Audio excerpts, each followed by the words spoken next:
At this point, we are going to pivot to the taking collective action that I had mentioned at the beginning. That said, we agreed earlier that we would be willing to stay on for an additional 15 or 20 minutes after the hour for folks that would like to stay and ask any further questions. I know there were lots of great questions asked in the chat that we didn't get to. There's so much great discussion. There's questions that need to be asked, but that this team are not experts on, like the insurance piece and the divestment piece. Like, there's so much here. So thank you all for your engagement and your love that you've been sharing in the chat.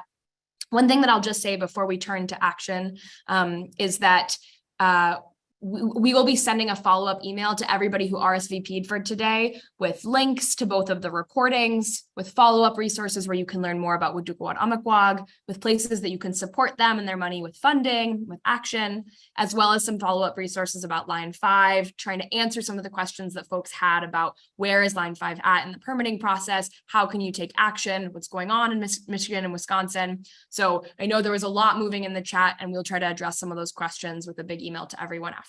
So I just wanted to name that. But now I would like to invite folks to take a little bit of action. So first I'm going to share just so folks can know what they'll be looking at. As we've talked about, one of the key pieces here is that this team is all volunteers and has been doing this regulatory or this monitoring work, entirely on their own without really significant collaboration or support from the state. And they have been asking for a long time for some of these key regulatory agencies at the federal and the state level to take action.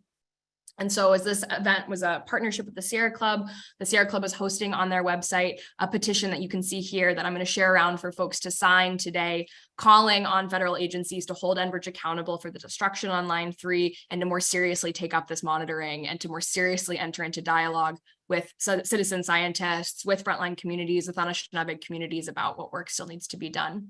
So if everyone can take a few moments here as we conclude our call to add your name to this petition, to call on those agencies to take action. That's one way that you can respond with action today to everything that you've heard. So I will share this link in the chat.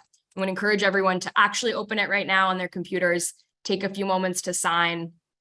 And then, as I said, we will reconvene for more questions, I believe, but I'll check in with the team to see how folks are feeling. Let's for sure take a moment to fill out that action. Thank you all so much for doing that, and for folks joining us today. Thank you.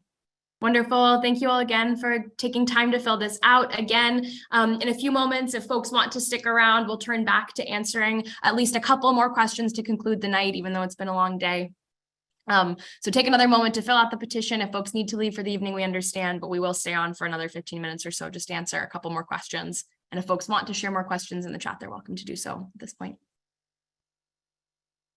And yes, seeing a question in the chat from Dory, asking if we can send this petition out over email afterwards, and we absolutely will send this out. So folks, if you're having trouble opening it right now or want to fill this out at a later time to read the language more closely, we absolutely understand, and we will send it out afterwards as well.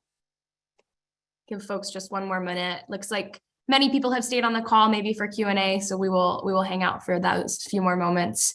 And seeing, yeah, Jamie, you have your hand raised. Oh.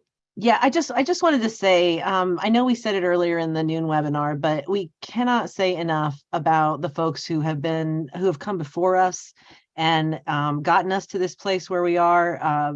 Every one of our team members has a long history of protecting water, and we all come to this in different ways and from different backgrounds, and all with a love of life, which depends on water. So we really want to, I know there's a bunch of people in this room who have done a bunch, including the wonderful woman who brings pastries and good foods to us when we're out in the cold in Duluth, but and there's a million of people like that. So thank you all for your support, and yeah, continue to share this with friends and family and let people know what's going on, because we feel that this is a message that people would really be disturbed by if they knew it was happening. And I think that's why Enbridge doesn't want to talk about it, and they don't want the state to talk about it. If you notice in the reports that they did on the enforcement action, there aren't any pictures. They don't want us to know how horrible this looks. We want you all to know how horrible this is. It's devastating to us finding this damage.